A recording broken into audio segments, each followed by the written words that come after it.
Guys, what's going on? Another episode of YOUNGRY Money. If anyone epitomizes what YOUNGRY Money is, it's my boy, Daniel DiPiazza. He's the author of this amazing book. You all gotta see this, Rich20Something. He has a prolific blog, content empire. I actually say platform because we talked about this the other day. And this guy understands what it takes to be a successful entrepreneur, really understand how to hustle with the millennial kind of culture that's out there, and also really stay tuned to your passion and purpose. So this is gonna be a free flow conversation. There's so many things that we can talk about. We're gonna dive into his book. We're gonna dive into how to scale a business. We're gonna dive into, why he feels he's the Millennial Overlord, which it scares me when I hear him say that, because it's just like, there's some hidden agenda behind that, but we'll get into that. But how you doing, brother?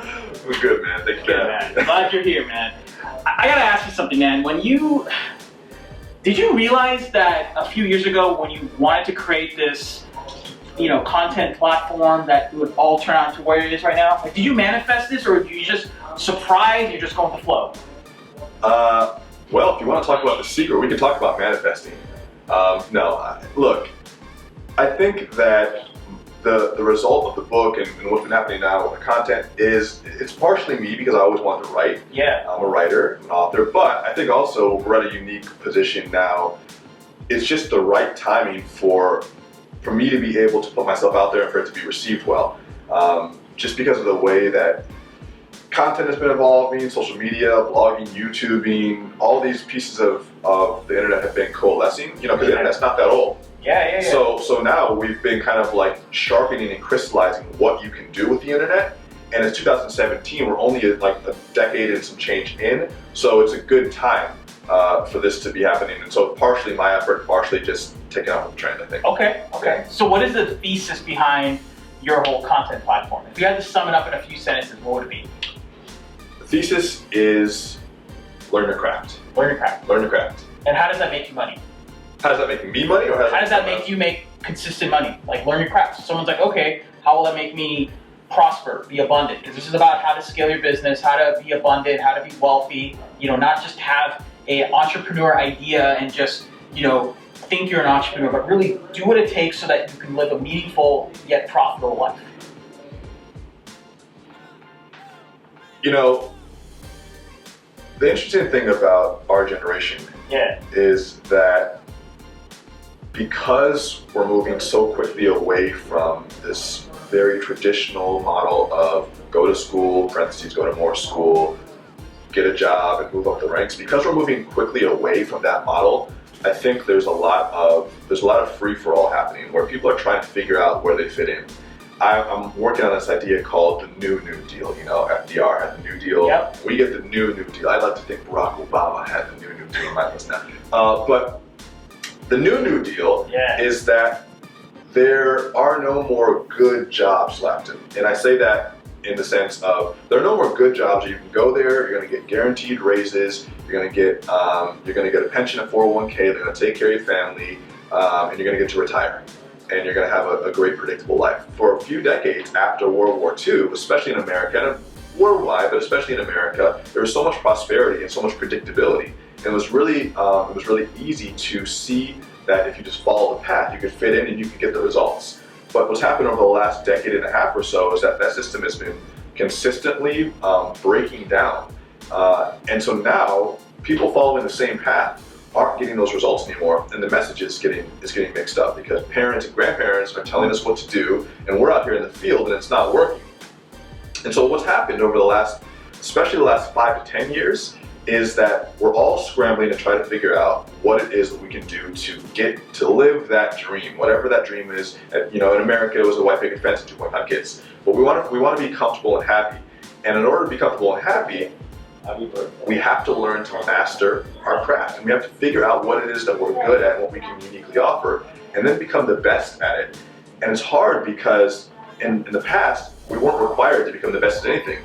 We could have a resume, and as long as we had the qualifications and the boxes were ticked off, we could get a good job. And now we're forced with this scenario, which is a dilemma for some, but really it's a great opportunity, and it's that because the New Deal says the old way is done, now we have an immense amount of freedom, but there's no manual. There's no manual to follow, and so now it's up to us to learn our crafts, become really good at what we want to pursue, and continue to work at that because that's our career now. Yeah.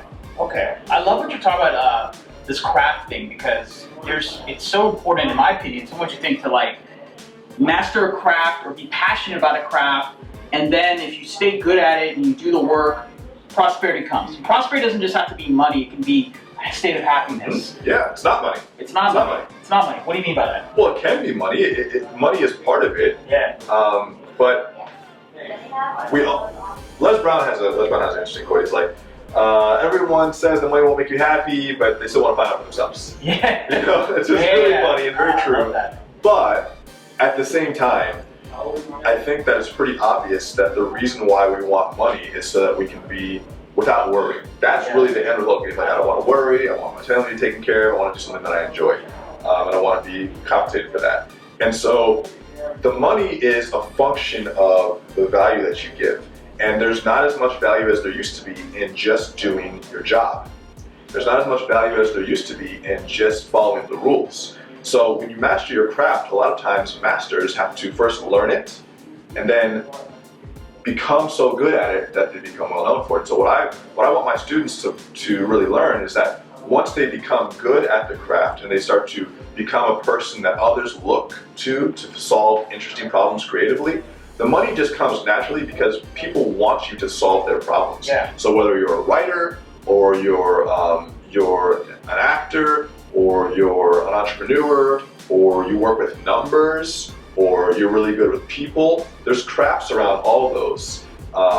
And when you become the best at it, not even the best in the world, but just the best to even a small group of people who know who you are, it's impossible for money not to come to you because if you're solving an actual problem, that's our medium of exchange. Money is exchanged to solve problems. Yeah. And if you can solve problems, you're gonna make money. If you're not making enough money, you're probably not solving anything that A, is very unique, or B, is worth a lot of money. Okay. Well, speaking of problems, is there a problem that you're seeing as the Millennial Overlord on the money front? It's kind of evil, isn't it? It is very evil. I'm still like, because you come off as this very nice guy, and you come off like this very like, I'm gonna here to help the world, but then you're a Millennial Overlord. So I'm like now questioning you. I'm just kidding. But as a Millennial Overlord, like all seriousness, like what are you seeing as a problem with the audiences that you are trying to empower on mastering your craft and finding a career or making money or taking what is the problem you're finding that you really are on a mission to solve?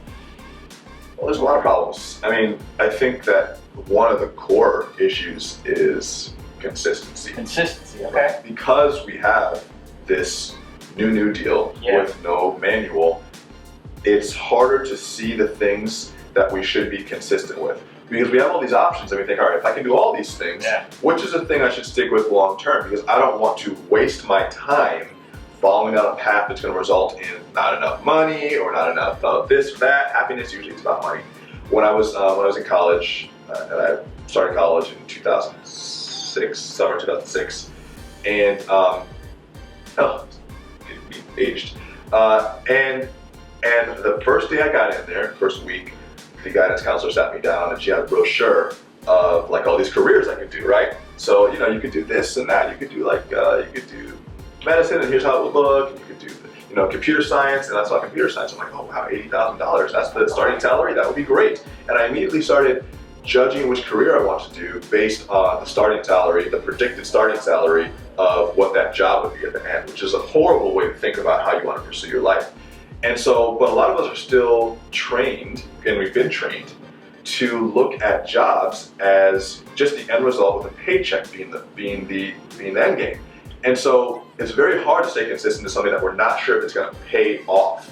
But what that's completely negating is the fact that when we're good at something because we enjoy it, then we naturally perform better at it, and we put so much of our Seth Godin would call this emotional work into it, right? That it's impossible for us to not be compensated well if we're rising to the top. But you have to be consistent with that over time, and there are going to be times when your creativity and your vision don't necessarily match up with what the world is giving back, but you have to realize that it takes a certain amount of time to see the results, and a lot of, I think, young people are just scared to commit. They're scared to commit in relationships. Aziz Ansari has a great book about relationships, modern romance. So that's actually surprisingly good considering that. But I think if you partner with someone, I think it was mostly him, but it's really good, well researched.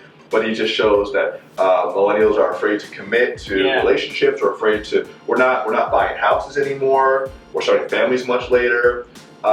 We don't even want to be tied down to a cell phone plan. Wow. So it's really hard for us to think, I'm going to stick with this career for 20 years, especially when there is no pension. My dad works at UPS and he's guaranteed a pension, and I'm like, wow, that's awesome, but that doesn't exist anymore. Yeah. So we have to be able to commit, and that's something that we've been struggling with for the past 10 years, and so I'm here to help us learn or relearn how to commit to the things that are important to us, and when you trust in that process, you're going to see results. And that's why he's a Millennial Overlord. Overlord. Do you have like a symbol? Well, we're working on it. I have a couple designs in progress. Like MOV. Yeah. Instead of MOB, you know.